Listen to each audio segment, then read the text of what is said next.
Philemon, Philemon, Philemon. Daddy, look at these old pencils we found. What? What are you doing with those? Those are worth a lot. Why? Because of whose picture's on them. Don't you know who's imprinted on these? That's Michael Jordan. He's the greatest of all time. I thought LeBron was. You're sleeping outside tonight. Listen, you give me these, and you guys go play with your dolls. Sometimes you do too. I don't play with your dolls. Bath girl, seriously. Bath and Body Works, perfume, plenty of perfume. Well, do I smell that bad? No. Okay, maybe sometimes I do. Good morning, Mount Olive Church family and friends of Mount Olive Church family. Hopefully having a great day so far. And so we want to continue on with the Philemon study here. Hopefully enjoyed that little intro there. But I like Jody said yesterday, hopefully you've watched the pastor's video on Monday and Jody's yesterday. I had always called it Philemon because I'm from Pound, and it just, I think that's what you should say. But however you say it, it's been an awesome study so far. I'm going to go ahead and present my screen here. But again, if you've not watched the first two videos, please go do that. Very, very good two opening videos. It's been an awesome study so far too. Just a cool little book here, kind of tucked in the New Testament, Philemon. So my couple verses here, I'll try to get right into here, try not to be too long, but chose verse 10 and 11. And of course, won't go through great detail of the whole story, but if you again go back and watch the previous videos, if you're not, but basically, Philemon was a friend of Paul's. We think probably a wealthy member of one of his churches. One of his servants had stole money, Onesimus, and had ran away and kind of ran into Paul along the way when Paul was in prison, become saved through that. And then Paul is sending him back to Philemon with instructions that I'm sure somebody will get to later on of how to treat him. But my couple verses here, I thought this was awesome. Let me go ahead and present this, make it a little bigger here. Talks about going from unprofitable to profitable. And so that's where I kind of want to spend the next couple minutes here. Just awesome book here. It's so deep. I've had so many thoughts on just these couple verses and how deep they are from a gospel standpoint. But here's my two verses are verse 10 and 11. Again, in Philemon, only one chapter in Philemon. Verse 10 says, I beseech thee for my son Onesimus, whom I have begotten in my bonds. Verse 11 says, which in times past was to thee unprofitable, but now profitable to thee and to me. And so I want to focus here for the next couple minutes on the fact that Onesimus, the book is Philemon, but really to me, I guess Onesimus is more somewhat the main character. Of course, the main character is Jesus and the change that he can make. We'll get to that more in a second. But really, Onesimus is kind of, the pastor said on Monday, is kind of like us. And Paul's kind of a Jesus character, but he's kind of the main attraction, at least in my two verses here, of how he went from unprofitable to profitable. Not talking about monetary here, but he goes from unprofitable to profitable. So Onesimus was unprofitable. Again, kind of to recount what happened, he stole from Philemon and ran away. He was obviously in a bad place in his life, right? So sin in his life, that stealing, we think, it doesn't necessarily say that, but we think that's probably people smarter than me think that's what he did and ran away.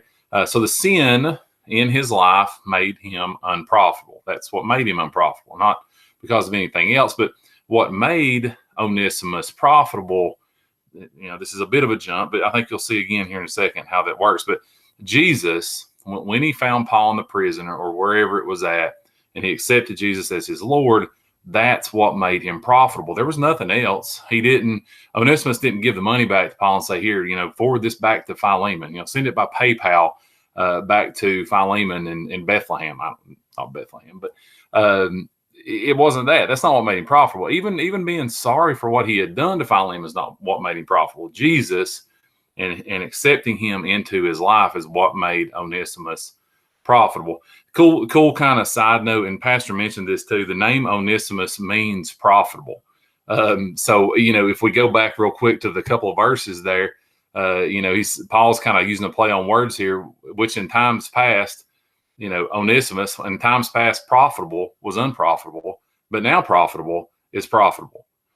Just kind of a neat little side note there. The name Onesimus actually even means profitable. So, here's where I wanted to go with this, and I'm already went longer than I wanted to on that point, but why Paul? So, Onesimus runs into Paul, but think about it. How awesome was it that of all people, Onesimus runs into Paul? Think about Paul's life. Paul was unprofitable, right? If we go to Acts chapter 9, the conversion story of Saul, Jesus says to Saul in 9:4, says, Saul, Saul, why persecutest thou me? Saul, of course, we know the backstory of Saul, and I won't go into all that, but his persecution of the church and how unprofitable his sin made him to Jesus. What changed, right? You look in the same chapter 9, verse 15, 11 verses later, right?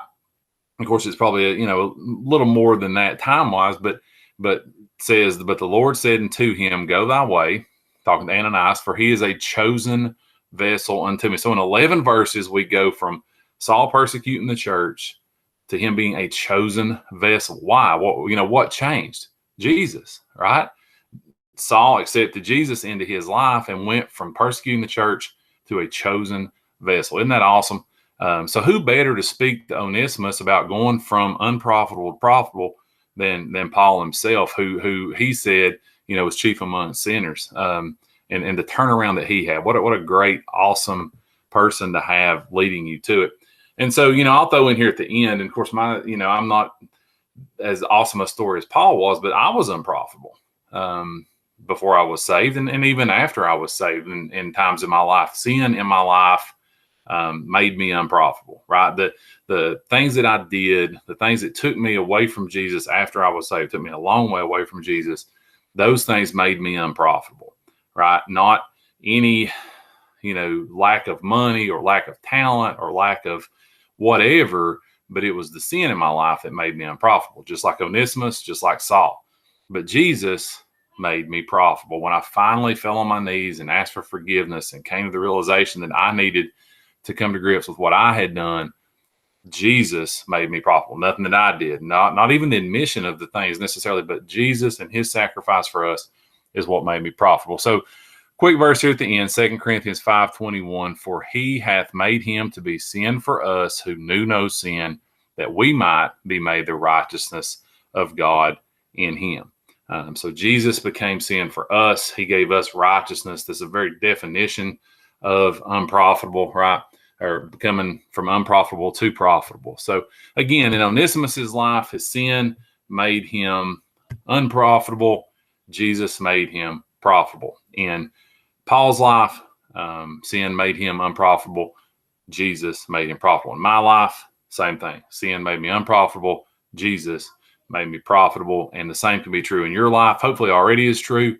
If not, man, what a great day today would be to make yourself profitable to the kingdom of God, to come to him and let Jesus change your life. So hopefully that you got something from that Mount Olive Church and Mount Olive Church friends.